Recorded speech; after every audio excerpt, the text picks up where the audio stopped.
The We scandal hasn't gone away. The NDPs are calling on another cabinet member to step aside, and there's been big announcements regarding COVID-19 and vaccines. Here to discuss all of it is one of our regular contributors, Toronto Sun columnist Brian Lilley. Brian, thanks so much for joining us today.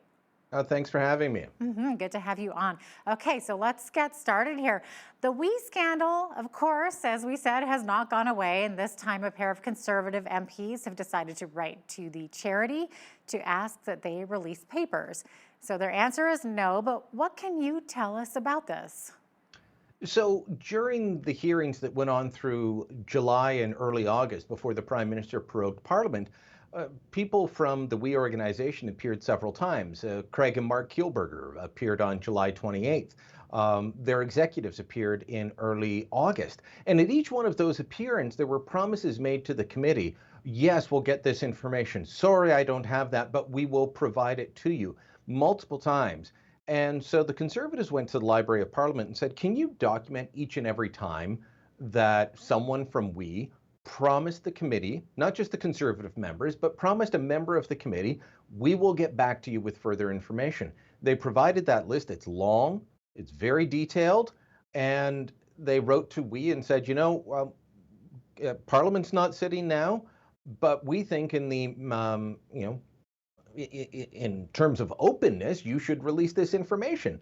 We responded to the Canadian press through their lawyer saying, no, we're not going to do it. There is no committee because once Parliament is prorogued, the committee ceased to exist. They need to be reconstituted after September 23rd. And so they said, it doesn't matter that you're going to ask us for this again later on. We'll deal with that at the time. Not the best PR look for the charity, if you ask me. I mean, they knew what they'd been asked for. They were preparing it. They could simply post it all to their own website.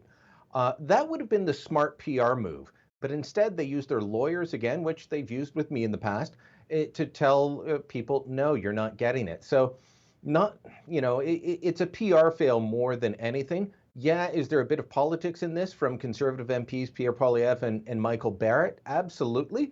But you don't blame a scorpion for stinging you, and politicians are going to play politics. But for the We organization, they should have maybe taken a different tact with this. Wow. Okay. So moving right along, the New Democrats are calling for another cabinet minister to step aside. Bardish Chagger, the Minister for Youth. Why are the NDP calling for another Trudeau minister to be shown the door, Brian? Charlie Angus, who is the New Democrats' lead on the Ethics Committee, one of 4 committees that was studying the We scandal before prorogation, he says that, look, these documents that the Prime Minister released as he shuttered the doors of Parliament, they show that Bardish Chagger was the lead on this, which completely goes against her own testimony. I have to say, I agree with the New Democrats on this. The release of the documents, which I just want to pause for a moment. The committee had asked for the documents to be sent over in full form, not redacted, and they would have the nonpartisan public servants take out things that couldn't be released to the public. The government did the redactions on their own. But even with that, even with the government blacking things out before the MPs could see them, there's a lot of damning information for the government in these papers. And part of it is that Bardish Chagger is clearly seen at the forefront of pushing We. The reason that's important is the government's line has been from the beginning, it wasn't us, it was the nonpartisan public service that proposed this. It has nothing to do with me, Justin Trudeau, and my extensive family connections, has nothing to do with all the different connections that various people have with this government and this charity, has nothing to do with Bill Morneau. The documents show a different story, and they show that it was politicians, not bureaucrats, leading this charge. Yes, and with more discussions of problems with We, there's another leak about problems at Rideau Hall. This time that the Privy Council office has hired an outside firm to examine allegations that Governor General Julie Payette is a bad boss. Now, Brian, you've said before that you think this is part of a campaign against Payette, but do you still think that? Every time that there has been a spike in stories about We that the government can't control, they leak something new out about Julie Payette. I've been on the record since she was first announced as the next Governor General. I did not think she was a good pick. I think that I've been proven out in that. I'm not sure if she has the temperament for the job. There have been stories about her not wanting to do the job. People around her say those are all false. Fine, fair enough. But we keep seeing that as we picks up, all of a sudden there's a leak from the Privy Council office, which is the Prime Minister's department, essentially. There is a leak from somewhere in government that couldn't come elsewhere. Look, Elizabeth Thompson, who's the reporter at CBC that's been chasing this, I've worked with her in the past as a colleague in the same office and as a competitor. She's a good journalist. But obviously, at times there are things where the government's saying, shove that out the door. And when you've been in this business long enough, you're used to getting those calls. Hey, we've got something. You never say no, because if it's a valid story, it's a valid story. But the government seems to be pushing stories out the door about Payette every time we pops up because they want to change the channel. I may be on the record as saying I don't think Payette was a good choice, but I'm on the record also now as saying we can't have a prime minister who's in trouble shoving a governor general out of their position just for political gain. That's not how our system's supposed to work, and this smear campaign is wrong. And it's back to school season across the country, of course. Depending on where you live, kids are either heading back to class or on their way there shortly. With COVID-19, it's a time of heightened anxiety. And in a column that you recently wrote, Brian, you said that the federal government added in some ways to that anxiety while also trying to relieve it with more funding for schools. What did you mean by that? Well, the Prime Minister showed up here in Toronto on a very campaign-like stop. And I mean, it looked like an election campaign stop. Of course, we've had the Bloc Québécois say they want an election, the Conservatives saying that they wouldn't back down from it, and now the Prime Minister daring the opposition to vote him down. And then Justin Trudeau flies in from Ottawa to Toronto to go to a North End Toronto school and a neighborhood that is on the margins, that's near areas that have problems with COVID-19. He does a photo op with family, tours the school, and then he announces $2 billion for education, which is great in some ways, but also a pain. I mean, provinces have had and territories have had their plans in place already. To give you an example, Yukon students went back August 19th. This is money showing up a week later. They started going back in Quebec in different areas last week.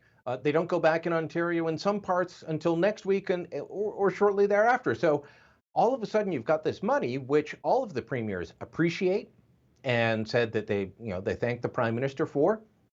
But it kind of creates chaos as they say, okay, now we've got to figure out how to spend it.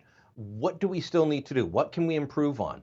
In some ways, it is the Prime Minister trying to work with the provinces and do something good at a time when there's a lot of anxiety for parents.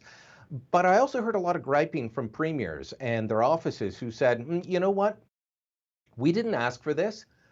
He never mentioned it once on the 17 phone calls that we've had with him, conference calls, where we discussed how the federal government can support the provinces in reopening. He told them the night before he was announcing it. And one provincial government said to me, you know what, it's actually better than their record, because in some cases, we found out that he's giving the provinces money as part of a quote unquote partnership when he's standing at the podium announcing the money. So they said 1 day's notice is better than what they've done on some other things. Now, Brian, a big announcement regarding COVID-19 and vaccines. The Trudeau government announced that they have signed a new contract with a pair of vaccine makers to try and ensure Canadians have access to any future vaccine. And this is good news because Canada has been falling behind other countries. Britain has been out there trying to buy up every vaccine they can. The United States is doing the same. The Australians, all throughout Western Europe, they're doing this. And we've signed agreements with companies that aren't really close to developing one yet. This is something that could see us getting a vaccine from companies like Johnson & Johnson, major companies, as soon as next spring. That's probably as soon as we can expect to find a vaccine. Earlier than we may have thought at the beginning of all this. Remember the talk that it would be 18 months or more? Well, April is actually, from when it landed in North America, just over a year. So if we're able to get that, it's fantastic. The government needs to continue to do this because the reality is, and this is not a criticism of the government, this is just reality. The vaccine they've put money down on may not work. And that's why you're seeing them reach out to different companies and have different contracts. They're hedging their bets because none of these vaccines have been approved yet. We don't know that they work for sure. They're showing promising signs, but they may fail in the final testing. There was a partnership that the National Research Council and Dalhousie University in Halifax had with a Chinese company that is closely tied to the Chinese military. That one fell apart. China is refusing to allow anything to be exported. They're claiming it works great and it's fantastic, but now they don't want to share it with Canada, but they also haven't put it through the final testing. So you've got to be careful with this. We will be injecting an awful lot of people with something that they want to know is safe. That means you've got to do the proper clinical trials. These companies, we can be assured will be doing that. We can't say so much with the company that is, obviously has a bit of control with the Chinese government. Right. Now, everyone's nervous about contracting COVID-19, but also nervous about those tests that have you pushing that swab way up to the back of your head through your nose. I know I've had one done. They're nasty.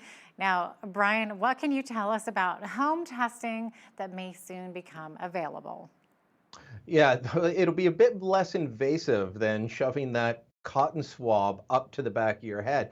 I have not had it done. It has not been described as pleasant to me. One friend who's had it done 3 times now, he just got the COVID-19 alert on the app saying you've been near someone, so went and got tested again. Said the pro tip, if you have to get that one, is to hum as they insert the swab. I don't know why it helps, but they claim it does. Really? But this home testing is, they're looking at all kinds of companies that have tried to come up with tests. And maybe you remember early on there was an Ottawa company called Spartan Biotech. They've been around a long time. They've got a good track record elsewhere. But we all thought that they had a really fast COVID-19 test, and it failed. The government pumped a lot of money into it. In the end, it didn't work. So they've been hesitant to approve other methods. They're now looking at these home tests that they call it more of a screening. So it wouldn't be an official test, but you could be sitting at home with your family. You want to check that you or your husband or your kids or what have you are doing just fine. Well, you'll be able to screen. And if you get a positive, well, then you're probably going to a full assessment center or clinic to get the full test, but it gives you some sense of keeping an eye out on yourself and your family.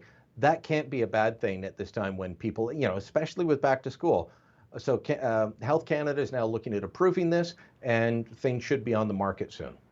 Okay, let's change gears a little bit here. It's been a little more than a week since Erin O'Toole won the Conservative leadership race. New polling suggests, Brian, that most Canadians don't know much about him, but are they open to hearing him out? Yeah, they are. A bit of a strange poll. This was from Leger, Montreal-based polling firm in the Association of Canadian Studies at McGill University. They've been doing a regular poll, and what they found was the Conservatives actually dropped 1 point last week compared to the week earlier. So they went from 30% down to 29% with the election of Erin O'Toole as leader. So they didn't get a bounce in those first few days, but the Liberals were also down 3 points to 35% support, which is in keeping with what other polls have shown. Back to what we were discussing at the beginning about why is the government always upset about that? It hurts them in the polls. O'Toole, though, he's got 21%, I believe it is, that say they have a negative opinion of him, and 18% who say they have a positive opinion. 61%, don't really know him. So that is a chance for him to try and get out there, explain who he is to voters, try and convince them that he's not scary, and that in some ways that he's like them. That's what every politician needs to do. Barack Obama came on the scene in the United States without an awful lot of things known about him, and in many ways that helped him, especially in his first race, because people put their own hopes and dreams on him. He was kind of a blank canvas.